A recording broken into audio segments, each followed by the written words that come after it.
Bonjour et bienvenue dans Espérance, le podcast qui donne confiance en l'avenir. Je m'appelle Marion et j'ai créé ce podcast pour donner de l'élan à un combat qui me tient à cœur, le combat contre la résignation. Chaque jour, j'entends des personnes dire que c'est trop tard, que c'est foutu, qu'il faut ouvrir les yeux et arrêter d'espérer. Ces personnes parlent de leur santé ou de celle d'un proche, de l'environnement, de l'éducation et plus généralement de sujets de société. Grâce à ce podcast, je compte bien vous montrer qu'il existe bel et bien des solutions grâce à des gens incroyables et engagés qui contribuent à changer le monde en mieux. Si ce podcast vous plaît, n'hésitez pas à le partager ou à me le dire ici ou sur mon compte Instagram marionspointdejournée. Je serai ravie d'avoir vos retours. Vous pouvez aussi poster sous le hashtag MadeWithEspérance pour que je puisse vous lire et échanger avec vous. Et maintenant, place au sujet du jour.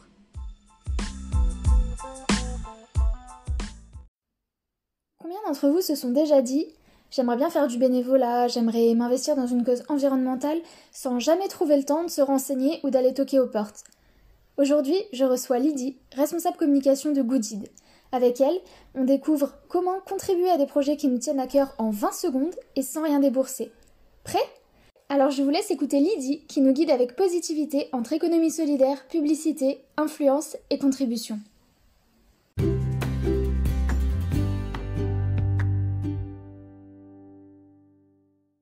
Bonjour Lydie et bienvenue sur Espérance. Je suis ravie de pouvoir te recevoir sur cet épisode pour qu'on parle donc de l'entreprise pour laquelle tu travailles, Goodid. Et sans plus attendre, je vais déjà te laisser te présenter toi et un petit peu ton parcours auprès de nos auditeurs.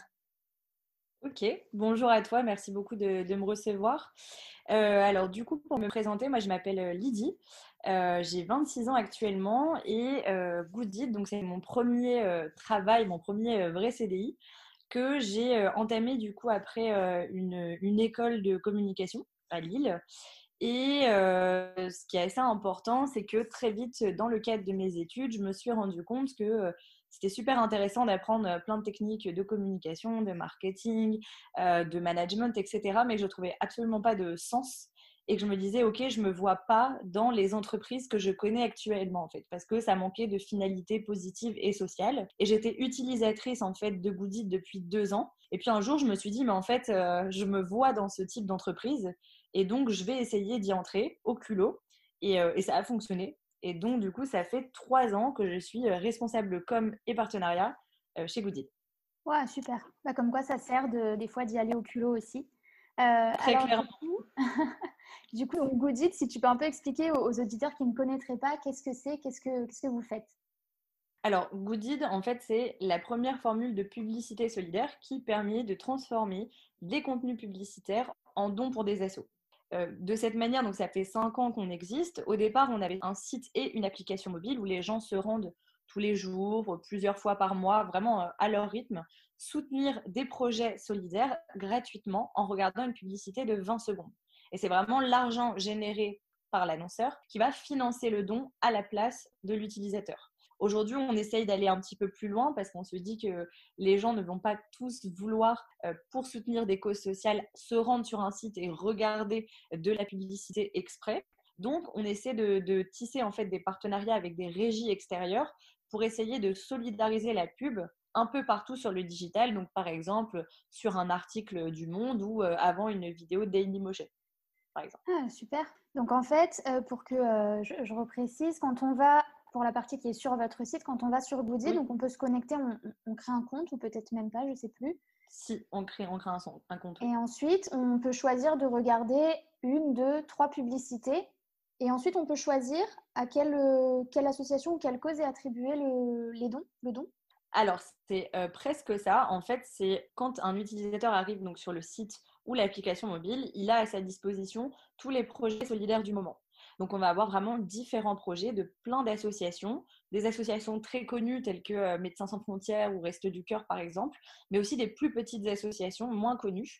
Et donc, l'idée pour chaque utilisateur, c'est vraiment d'avoir une approche projet, de se dire, OK, moi, en tant qu'individu, je suis sensible à la cause animale, je suis sensible, je sais pas moi, à l'insertion des migrants en France. Et donc, l'utilisateur va pouvoir choisir son projet et ensuite, la publicité s'enclenchera. Et en fait, au bout de 20 secondes, il peut valider son don, skipper entre guillemets la publicité et retourner sur la plateforme. Et du coup, chaque personne peut faire 6 dons gratuits par jour. C'est vraiment à leur rythme, etc. Et il y a un petit parcours un peu gaming, si je puis dire, où en fait on encourage un petit peu les utilisateurs avec des badges, avec des missions, pour se dire, OK, on fait tous partie d'une communauté et on a envie de récompenser l'effort des personnes, parce que c'est des petits efforts, mais qui donnent un effort collectif qui est assez dingue. Ouais, c'est ça. En fait, chacun fait un petit geste et en fait, à la fin, voilà, c'est toujours cet effet cumulé. Alors, première question peut-être, pourquoi choisir la publicité? Parce que c'est quand même quelque chose qui aujourd'hui est quand même décrié, critiqué. On dit souvent justement qu'on voit trop de publicité. Pourquoi avoir choisi ce biais-là? Alors ce biais-là, parce que déjà c'est parti d'un constat. On s'est rendu compte que la publicité dans le monde, elle génère des milliards et des milliards d'euros. Donc c'est une énorme source de revenus. Par contre, on peut essayer de la transformer à bon escient et d'en faire quelque chose de plus positif. Donc du coup, le premier constat, ça a été de se dire, OK, l'argent généré par la publicité, on a envie de la transformer en don. Et le deuxième constat, c'est de se dire, effectivement, il y a plein de sujets, il y a plein de débats aujourd'hui sur la pub, le contenu, le pourquoi du comment. Voilà, c'est la vision un petit peu euh, axée sur la consommation, la surconsommation. Et donc, nous, notre objectif, c'est pas simplement de changer la finalité de la publicité et d'utiliser en fait cet argent à bon escient, c'est aussi de transformer les motivations de la publicité et pousser les entreprises à s'engager grâce à la publicité, à pousser du contenu un petit peu plus institutionnel, un peu plus RSE, et se dire, OK, entreprise ou pas, on est tous des citoyens du monde et à un moment donné, on peut tous agir. Et, et je pense que c'est vraiment ça qui nous a motivés, c'est que justement la pub, c'est quelque chose d'assez néfaste pour beaucoup de personnes. Alors autant essayer d'en faire quelque chose de mieux. Initialement, vraiment, le fondateur, en fait, il avait 17 ans à l'époque. Et lui s'est dit, OK, moi, juste à mon échelle, j'ai 17 ans, j'ai envie d'agir. Et je ne sais pas trop comment faire parce que j'ai pas de moyens, j'ai même pas encore de carte bleue, enfin, je peux pas faire de dons à des assos, etc. Et en fait, il a réfléchi, il s'est dit, mais en fait, moi, tous les jours, je vais sur YouTube gratuitement grâce à la pub. Je vais sur Deezer et j'écoute du contenu audio grâce à la pub gratuitement. Et du coup, il s'est dit, OK, aujourd'hui, il y a un constat qui fait que les assos, elles voudraient cibler les jeunes, elles voudraient engager des jeunes communautés à leur côté. C'est difficile de savoir comment s'y prendre. Le monde du don, il se transforme, il est en constante évolution. Et en fait, on a trouvé un peu un moyen de se dire, OK, les jeunes utilisent tous les jours des services gratos grâce à la pub. Ça n'a pas l'air d'être un frein énorme. Donc pourquoi pas les encourager à faire des dons gratuitement grâce à la pub, puisque ça a l'air assez simple d'utilisation pour eux, quoi. Donc c'est vraiment les deux constats là qui nous ont poussés à choisir la pub. Non, c'est vrai, j'allais dire, c'est une belle façon justement d'utiliser quelque chose que nous, on voit au quotidien et qui est utilisé un peu, c'est pas que c'est sans but, mais en tout cas sans une vraie cause derrière. Donc, c'est hyper intéressant de pouvoir utiliser ça. Donc, vous, concrètement, quel rôle vous avez auprès de vos différents interlocuteurs? Donc, d'une part, les entreprises, d'autre part, Mhm. les assos et puis aussi les utilisateurs, tout simplement. Alors, c'est vrai que c'est des rôles qui sont multiples et qui sont assez différents en fonction de la typologie de public qu'on cible. Là, on parlait du coup du grand public, donc je vais continuer là-dessus. L'idée vraiment avec Goodid pour les gens, les jeunes et les moins jeunes, c'est de permettre en fait aux personnes, aux individus de s'engager, de soutenir des causes sociales qui leur tiennent à cœur hyper facilement.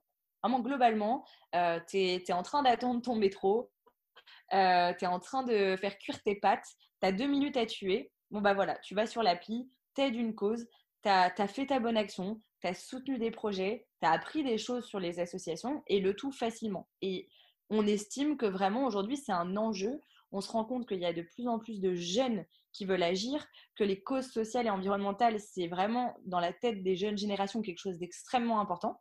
Simplement, les moyens d'agir sont soit très archaïques, soit très complexe ou très engageant, parce que financièrement engageant, parce que faut s'engager bénévolement ou ce genre de choses. Donc l'idée, c'était de proposer une alternative hyper simple pour le grand public.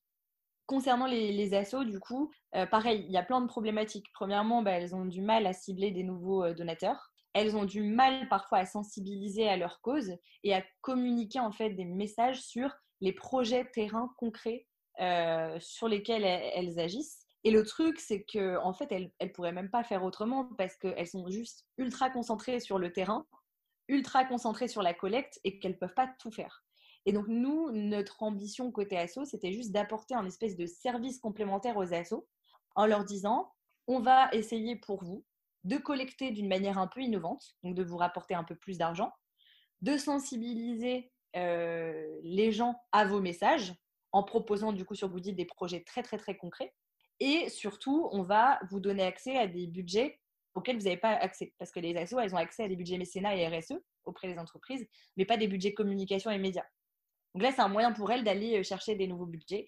Et puis côté entreprise, du coup, c'est assez simple. C'est vraiment leur proposer une alternative supplémentaire pour soutenir des associations. Parce que on s'est rendu compte en créant Goodit qu'il y a beaucoup d'entreprises qui agissent pour le bien, qui font des choses vraiment phénoménales, qui ne communiquent pas du tout là-dessus. Donc le grand public n'est pas au courant.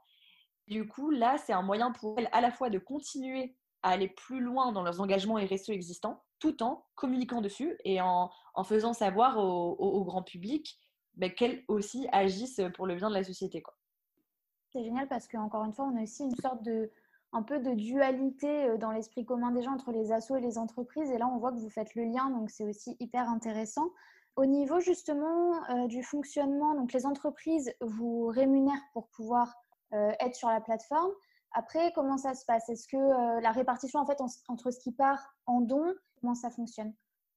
Alors, effectivement, du coup, côté entreprise, on va fonctionner comme une régie publicitaire solidaire. Donc, l'annonceur va nous payer pour une campagne média et on va définir du coup un budget global en fonction du nombre de vues de publicité qu'on va diffuser pour eux sur nos plateformes et réseaux. À partir de ce budget-là, nous, on reverse 60% du budget publicitaire initial à l'association. Donc, on construit un projet avec elle précis sur la base de ce budget pour avoir vraiment quelque chose de très concret pour le grand public. Bien évidemment, l'annonceur du coup peut choisir un projet qui est en lien avec ses valeurs et l'association peut accepter ou non d'être associée à cet annonceur pour qu'il y ait vraiment une cohérence. Super. Et en fait, les 40% restants, c'est pas comme dans le monde du don classique où en fait on pourrait considérer ça comme un commissionnement puisque c'est un don qu'en fait les assos ne pourraient pas avoir autrement qu'en passant par nous et que c'est une manière en fait de se dire on aurait pu être une régie publicitaire classique, on a choisi d'être solidaire et de reverser 60% de nos bénéfices aux assos. Et du coup pour la partie restante, en toute transparence, on a encore une partie qui va au coût de diffusion externe des publicités puisque quand on sort du cadre de notre plateforme à nous, eh bien, ça coûte de l'argent de diffuser de la publicité. Donc voilà, il y a une répartition qui est un peu comme ça. D'accord. Non, mais c'est bien. C'est vrai que c'est un modèle, à la fois, c'est simple à comprendre, en tout cas pour le grand public. Et c'est vrai qu'on voit que voilà, il y a un réel impact qui est possible. Est-ce que tu pourrais nous donner un exemple de projet qui a été réalisé, justement, qui a été mené à terme grâce à Goodid? Carrément, je pense que ce qui peut être intéressant, c'est de vous parler d'un projet qu'on a réalisé il y a peu, en fait lié à la lutte contre le Covid-19. C'est vrai qu'encore une fois, on s'est retrouvé un peu à un carrefour où on s'est dit, bon, en fait, est-ce qu'on est légitime à agir ou pas? Et puis, nos assos partenaires nous ont appelés, donc celles qui luttent de front contre cette crise sanitaire, celles qui sont aussi le plus impactées financièrement parce que c'est très compliqué pour elles en ce moment. Et on a aussi des marques qui nous ont appelés en nous disant, nous, on veut agir, nous, on veut aider les assos. Donc finalement, on a pu lancer plusieurs projets sur ce sujet. Et moi, je voulais parler du coup d'un projet qu'on a lancé avec Médecins sans frontières qui avait pour habitude d'avoir ses actions actuelles plutôt à l'étranger et qui a, en l'espace de quelques semaines à peine, réussi à lancer un plan juste exceptionnel en France de dépistage en fait du Covid-19 pour les plus démunis. Donc vraiment les personnes qui vivent à la rue, les personnes âgées qui ne sont pas forcément soignées en EHPAD ou ce genre de choses et pour lesquelles ce sera un risque énorme d'avoir ce virus. Donc ils ont pu dépister en fait pas mal de personnes et nous on a contribué au dépistage de pas mal de personnes en France grâce à un projet. Et du coup sur ce projet on a eu quand même 130 000 personnes qui ont soutenu le projet. Donc c'était assez dingue et c'est terminé en 5 jours donc on était assez étonnés. Et c'est génial de voir autant de mobilisation de la part du grand public, quoi. Ça fait vraiment, ça met du baume au cœur. Ouais, c'est ça. C'est vrai que cette période de crise, justement, elle a vraiment montré qu'on pouvait Être solidaire, c'est quelque chose que j'ai déjà repris. Je ne sais pas si tu connais, mais je crois que c'est la semaine dernière, il y a 2 semaines, je recevais Une lettre, un sourire. C'est une association qui s'est créée justement dans le cadre du Covid et qui permet, depuis ton ordinateur, d'envoyer gratuitement des lettres aux personnes âgées isolées dans les EHPAD, dans les maisons de retraite. Et ils sont décollés vraiment en 2 semaines, quoi. C'est impressionnant, justement. Vraiment, les gens qui se mobilisent, c'est un truc de dingue. Donc, c'est Ouais. top que vous puissiez aussi mettre ça en œuvre sur des gros projets comme ça avec des associations aussi importantes. C'est vraiment génial.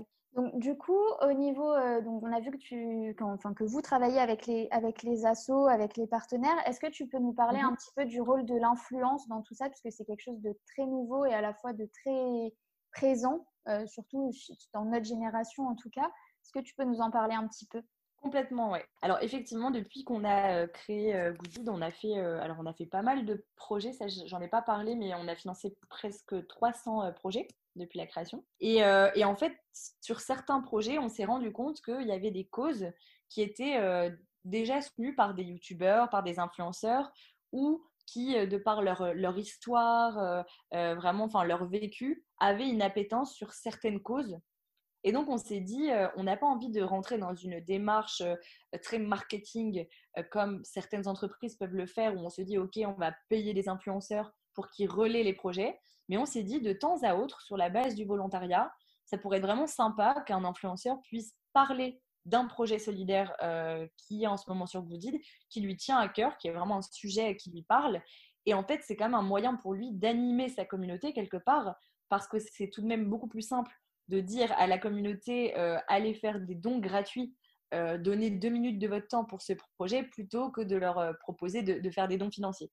Donc on a trouvé un petit peu ce compromis qui arrange pas mal d'influenceurs qui sont engagés, qui ont envie de porter leur voix pour des choses qui sont aussi utiles et importantes pour la société. Et du coup, on a fait pas mal de campagnes comme ça en 5 ans, complètement gracieuses, hein, vraiment, avec des influenceurs plus ou moins connus. Dans les influenceurs avec lesquels on a travaillé ces derniers temps, il y a eu des influenceurs comme Natasha Bird, Mister V, Léa Camilleri, etc., sur des sujets à chaque fois très très différents. Et pour Mister V, par exemple, c'était un sujet, c'était construire un réseau d'eau potable en fait à Gado, dans un village proche de où il est originaire. Et donc c'est quelque chose qui l'avait pas mal touché, et il l'a relayé du coup sur son Insta, ce qui nous a permis du coup de faire décoller le projet, de donner beaucoup de visibilité à l'ONG Solidarité Internationale.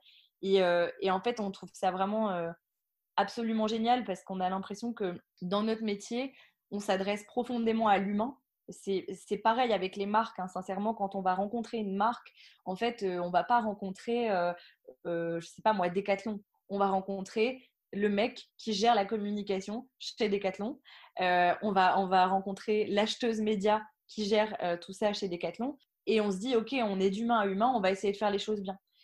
Et pour l'influence, c'est profondément ça. C'est-à-dire qu'à la base, le cœur de leur métier, c'est simplement de faire passer des messages, faire passer des choses, donner des conseils, donner leur vision de la vie.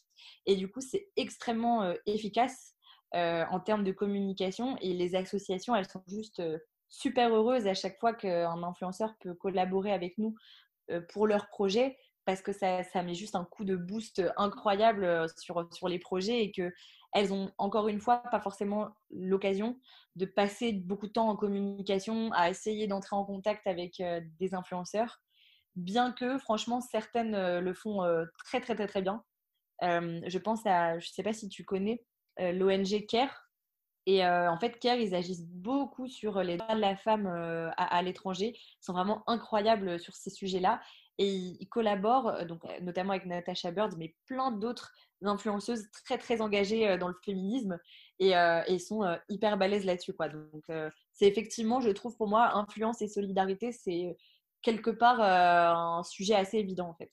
Et c'est marrant que tu utilises ce mot parce que justement, j'allais dire, entre la pub, donc on va dire traditionnelle, et l'influence, vous arrivez vraiment à donner une nouvelle vision en fait de tout ça. Ce qui est, donc la pub, on l'a dit, c'est décrié, c'est classique, mais même le milieu de l'influence aujourd'hui, il y a plein de gens qui critiquent ça, qui disent que c'est des personnes qui servent à rien, entre guillemets, enfin en tout cas qui sont juste là pour faire rire les gens, alors que c'est Carrément. totalement faux. Enfin en tout cas après il y a de tout, mais je veux dire le but c'est pas ça, et c'est génial de pouvoir voir justement qu'il y a la possibilité de faire de très très belles choses grâce à la publicité, grâce à l'influence, grâce à ces personnes-là, grâce aussi à des marques. Parce que pareil, moi, la première, quand je suis allée sur Goodid, la première fois, je suis tombée, je pense que c'était sur une marque d'une grande surface.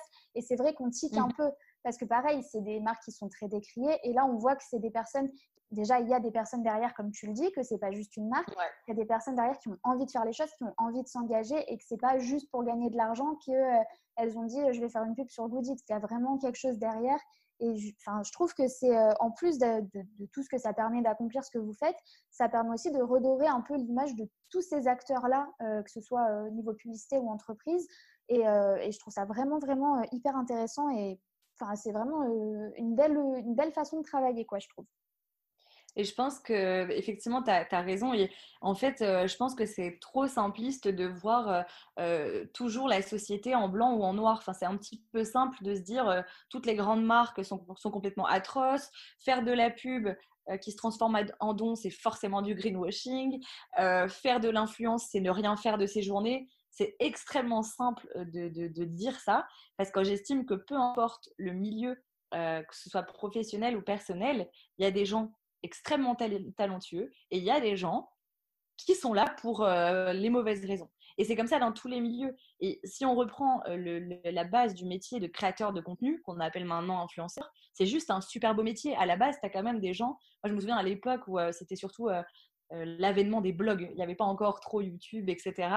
En fait, je suivais des gens qui en fait juste avaient des passions, des connaissances, des compétences de malade mental et qui se disaient, OK, en fait, je vais transmettre, je vais partager ces connaissances-là par le biais du digital. Et donc, moi, je trouve que c'est, comme plein d'autres métiers, un super beau métier. Et quand on prend le monde de la publicité, c'est assez intéressant parce que tu as aussi, par exemple, beaucoup d'agences de communication en France et à Paris qui proposent leurs services gratuitement aux ONG pour créer des campagnes de pub hyper impactantes pour sensibiliser les gens. Donc, quand on repart aux bases de la publicité, ça reste un outil de communication dans lequel tu communiques ce que tu as envie de communiquer. Et donc, publicité ne veut pas dire tout de suite grand méchant qui essaie de vendre ses produits. Même les ONG font de la publicité, tout le monde en fait. Et l'idée, c'est d'essayer de s'y retrouver dedans, d'équilibrer un petit peu tout ça et de se dire qu'en fait, un peu, c'est un peu ma vision de l'environnement, par exemple. Je fais un parallèle avec la nature, mais c'est arrêtons de vouloir sans cesse créer des choses, partons de l'existant et essayons d'en faire quelque chose de bien. Et c'est typiquement, je pense, une des raisons pour lesquelles ce monde va mal en termes de nature, c'est que si on comprenait que tout était là, en fait, dans la nature, et en fait, il s'agit juste de transformer les choses avec nos compétences et notre intelligence d'être humain pour en faire quelque chose d'encore plus puissant, on aurait tout compris. Et donc là, c'est pareil, nous, quand on a voulu agir dans la solidarité, on n'a pas commencé à dire vas-y, on va créer un concept de malade mental que personne n'a jamais vu. Tout le monde nous dit ah, c'est trop simple, j'aurais pu y penser. Transformer la pub en don, oui. Mais en fait, le but, c'est ça, c'est se dire il y a déjà de l'existant, il y a de l'argent, il y a de l'économie, il y a des assos qui font un taf de malade mental. Et parfois, c'est juste être une espèce d'entre-deux qui fait la transition, mais en fait, qui transforme complètement le but premier de ces budgets-là, quoi. C'est ça. Comme tu disais, c'est vrai qu'au niveau, parce que tu as parlé de digitalisation, et pourtant ça fait déjà, enfin moi on en parlait déjà de l'importance de la digitalisation quand j'étais en école, et malheureusement ça commence à faire déjà beaucoup d'années, mais c'est pourtant quelque chose qui est toujours autant d'actualité, et encore plus, enfin tu vas me confirmer je pense, mais dans le milieu associatif, c'est quelque chose, c'est vraiment je trouve pas le mot, mais vraiment la chose la plus importante en ce moment pour pouvoir justement avancer dans le milieu associatif, c'est la digitalisation et son impact. Je suis complètement d'accord avec toi. On a vu ça il n'y a pas longtemps. J'étais à un événement de France Générosité, donc qui est vraiment l'acteur majeur sur la générosité en France et qui sort plusieurs fois par an des études hyper intéressantes sur le monde associatif. Et en fait, ils expliquaient que un des enjeux majeurs des associations aujourd'hui, c'est les nouvelles formes de générosité. Et ces nouvelles formes de générosité, elles passent essentiellement par le digital, puisque les usages des gens voilà, en 2020, c'est beaucoup par le digital. Et en fait, il y a vraiment une nécessité pour ces assos-là, soit de se digitaliser par elles-mêmes, soit de passer aussi par des acteurs comme nous. Et c'est ce que certaines font très très bien. Et nous, on s'est rendu compte de l'évolution entre il y a 5 ans et maintenant. Eh ben, on a beaucoup plus d'assos qui viennent nous voir d'elles-mêmes, pour lesquelles c'est des vrais enjeux et qui sont vraiment heureuses d'avoir accès à ces nouvelles formes de collecte qui, il y a 5 ans, leur faisaient un petit peu peur. Et on comprend, parce que pendant des années durant, les chèques, le prélèvement, ça a été les formes de dons les plus impactantes. Simplement, les donateurs ont vieilli, les nouveaux donateurs ont de nouveaux usages. Et en fait, voilà, la digitalisation, c'est extrêmement important pour eux. C'est au cœur de leur sujet de collecte. Et elles sont ravies de trouver sincèrement des outils comme le nôtre, qui plus est, qui est totalement gratuit pour les assos. Enfin, à aucun moment on leur fait payer quoi que ce soit, une adhésion ou que sais-je. Donc elles sont vraiment heureuses et elles se rendent compte que c'est vraiment quelque chose de bien pour elles et qui peut leur apporter voilà, un peu de visibilité et un petit peu plus d'argent, quoi. Non, c'est clair. Tu parlais tout à l'heure du coup du fait que, enfin déjà ça m'a fait rire ton parallèle avec la nature parce que c'est vraiment quelque chose que je partage, mais du fait justement que voilà qu'on peut partir de l'existant pour faire des choses, qu'il y a plein de choses qui sont possibles de faire. Qu'est-ce que tu penses, parce que ça fait ça commence à faire plusieurs personnes du paysage de l'économie solidaire en tout cas que je reçois. Qu'est-ce que tu penses de ce paysage-là aujourd'hui? Est-ce que c'est possible, enfin, je veux dire, est-ce que c'est vraiment possible pour la plupart des gens qui veulent se lancer de concilier justement cette dimension solidaire avec une rentabilité qui permet de faire vivre une entreprise? Complètement. Franchement, pour nous, en fait, on a vraiment une vision très engagée du métier et du rôle d'une entreprise chez Goodid. Et en fait, on estime que déjà, si on prend juste d'un point de vue bien-être au travail, ce qui impacte beaucoup, parce que quand tu es bien à ton travail et que tu sais pourquoi tu viens taffer, franchement, tu es beaucoup plus productif. Parce qu'en fait, tu le fais pour les bonnes raisons. Tu n'as pas de pression et tu es vraiment en mode je veux donner plus parce que je sais qu'il y a une finalité positive. Donc déjà, de base, on estime qu'un métier à la base et une entreprise, c'est répondre à un besoin d'une société. Et aujourd'hui, il y a à l'inverse beaucoup d'entreprises qui se créent pour créer des besoins dans la société. Donc déjà, si on reprend la base d'une entreprise, pour nous, on doit impérativement créer un service, un produit ou quoi que ce soit qui réponde à un vrai besoin. Et donc, en fait, aujourd'hui, les vrais besoins, ils sont principalement sociétaux ou environnementaux. Donc pour nous, ça fait complètement sens en fait de créer une entreprise qui ait une vocation sociale. D'un point de vue métier, comme je te l'expliquais, en fait, on fait tous des métiers que tu retrouves dans une entreprise classique. Simplement, la finalité n'est pas du tout la même. Donc, que ce soit le dev, notre RH ou moi, on vient avec la patate au boulot parce qu'on sait qu'on le fait pour le bien et qu'en fait, à chaque fois qu'on a un projet qui se finance, à chaque fois qu'on a une asso qui nous envoie des nouvelles du terrain, on a les larmes aux yeux et on se dit, OK, on sait pourquoi on fait ce taf, quoi. Et donc, on est 13 dans cette boîte et on fait un travail, mais vraiment parfois, avec le recul, je me dis qu'on fait un travail de titan, qu'on travaille tous pour deux, mais en fait, ça nous pose juste aucun souci. Et après, on croit vraiment fermement en un modèle d'entreprise qui soit viable économiquement, qui ait une vocation sociale. Ça ne veut pas dire que toutes les entreprises doivent avoir une vocation sociale aussi poussée, par exemple, que la nôtre, mais qu'en fait, les entreprises sont les plus à même d'agir en fait pour la société. Et donc, en fait, ce serait juste dommage de ne pas le faire. Et parfois, ça passe par des petites actions. Il y a pas mal de choses qui commencent à naître à ce niveau-là. Par exemple, de proposer à tes employés de faire du bénévolat 1 à 2 fois dans le mois. Et c'est payé par ton entreprise. Par exemple, tu peux aussi réfléchir, si ta vocation n'est pas in fine sociale, tu peux te dire, OK, je vais pousser mes collaborateurs, enfin encourager mes collaborateurs à avoir une démarche plus éco-responsable au sein de l'entreprise. Tu vois, pour te donner un exemple, nous, chez Goodid, on n'a que des gourdes, donc on n'a jamais de bouteilles en plastique, on trie tous nos déchets, on prend des tupperwares le midi si on doit acheter quelque chose à l'extérieur. Comme ça, il n'y a pas d'emballage. Il y a une égalité salariale. Enfin, il y a plein de choses qui font que même à toute petite échelle en interne, en RH, tu peux être une entreprise dite sociale parce que tu te soucies des individus au sein de la société. Et en fait, pour nous, que ce soit d'un point de vue métier, bien-être au travail ou conséquences sur la nature et sur la société, on trouve juste ça impensable que les entreprises n'aient pas toutes une vocation sociale en fait. Et de toute manière, on voit que même pas mal de grandes entreprises commencent à changer, veulent s'engager pour des projets solidaires, créer des formules d'intrapreneuriat où elle pousse un peu les collaborateurs à trouver des solutions un peu plus éco-responsables. Donc c'est cool, ça bouge. Et nous, on encourage vivement quiconque, que ce soit à entreprendre une entreprise, un projet solidaire, que ce soit à leur petite échelle, en fait, juste aller aider les personnes âgées de ta résidence, bah, quelque part, c'est déjà agir, tu vois, pour le bien de la société ou de l'environnement, et c'est pas si compliqué que ça. Ouais, et c'est encore une fois, c'est toujours pareil, c'est chacun à son échelle peut faire quelque chose. Il faut arrêter de croire Mm. qu'il faut être quelqu'un qui a soit beaucoup d'argent, soit qui peut faire des trucs vraiment avec un impact énorme. Enfin, chaque impact compte. Et c'est justement, Ouais, encore une fois, cet effet cumulé, voilà, de plein de petites choses qui fait qu'on arrive à construire quelque chose de durable et qui a un vrai impact. Donc, merci c'est clair. beaucoup pour toutes ces informations. On arrive à la fin du podcast. Est-ce que tu as un point sur lequel tu souhaites revenir ou quelque chose que tu aimerais ajouter ou un message à faire passer éventuellement? Oui, bah, en fait, j'aimerais bien juste terminer sur ce que tu viens de dire, sur l'effet un petit peu bah, des petites gouttelettes d'eau qui font un océan pour moi de solidarité. En fait, je me suis rendu compte d'un truc, c'est que la plupart des gens n'ont pas forcément envie de mal agir, sont pas inconséquents, ils sont plutôt soucieux des autres, de l'environnement, etc. Mais un des freins dont je me rends compte, c'est qu'ils ne voient pas la finalité de leur action, tu vois.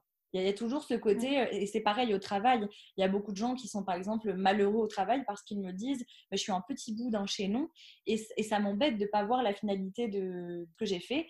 Je comprends, mais il faut essayer parfois, je pense, de se détacher un petit peu de ça. Alors, je parle dans le domaine de la solidarité, pas du tout dans le domaine de l'entreprise, mais de vraiment toujours garder en tête, même si c'est hyper bateau à dire, que juste chaque petite action, si tu la multiplies par le nombre de personnes qu'on est sur cette planète, c'est juste hallucinant. Et à l'inverse, le nombre de mauvaises actions, quand tu te dis oh, c'est pas si grave que je jette mon mégot par terre, de toute façon, il y en a d'autres qui le feront pas.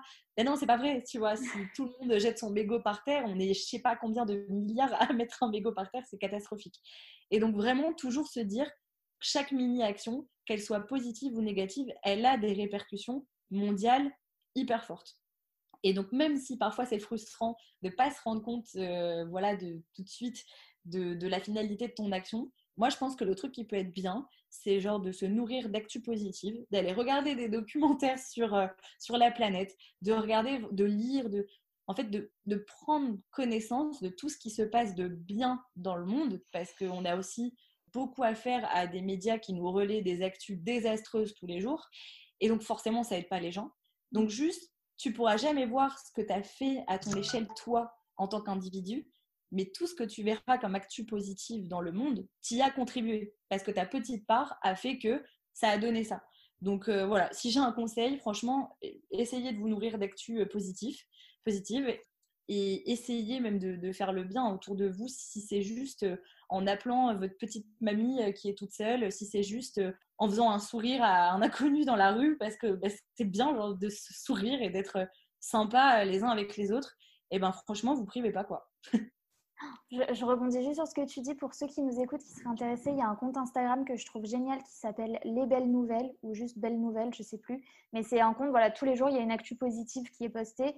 Il y a beaucoup, beaucoup d'environnement, mais il y a pas que, il y a aussi d'autres choses. Et franchement, à chaque fois, moi, quand je le lis, parce que c'est quand même des gros trucs, donc ça donne vraiment la Ouais, patate. Quand on voit là, le dernier en date, c'était que ça faisait des années qu'il n'y avait plus de loutres en Normandie. Je ne savais même pas qu'à la base, il y avait des loutres en Normandie, mais elles avaient disparu. Et ça y est, on en a retrouvé, là, elles reviennent. Donc voilà, c'est que des trop actus que je bien. trouve trop géniales. Et donc voilà, si vous, je vous le mettrai en barre d'infos, je vous mettrai aussi le compte Instagram là, si ça vous intéresse d'aller voir. Bah, écoute Lydie, merci beaucoup pour tout ce que tu nous as apporté, énormément de positivité, beaucoup d'informations aussi. Je suis sûre que tous nos auditeurs qui ne connaissaient pas Goodit vont, en tout cas je les invite vivement à aller créer leur compte et puis prendre ne serait-ce que 2 minutes par jour ou même par semaine pour aller voilà, soutenir quelques projets. Et puis je te remercie vraiment beaucoup d'avoir pris ce temps pour échanger avec moi. Eh bien écoute, merci à toi et merci franchement de créer un podcast comme ça. Je pense que tu vois, ça fait partie des... On parlait des bonnes actions, de fait de diffuser des actus positives. Je pense que du coup, en parlant avec les personnes avec lesquelles tu parles, tu dois sans doute diffuser des actus positives. Donc c'est hyper cool et merci à toi.